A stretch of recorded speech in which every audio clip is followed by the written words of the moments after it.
दोस्तों, Nipah virus एक खतरनाक संक्रमण वायरस है जो जानवरों से इंसानों में फैल रहा है।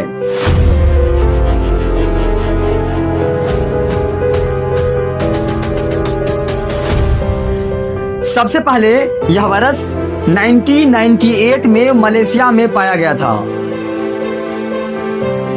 वैज्ञानिकों के अनुसार यह वायरस मुख्य रूप से फल खाने वाले चमगादड़ फ्रूट बीट्स से फैलता है। जब ये चमगादड़ फल या पेड़ के रस को संक्रमित कर देता है और यही फल या रस इंसान या जानवर खा लेते हैं तो उनमें संक्रमण फैलने की संभावना बढ़ जाती है।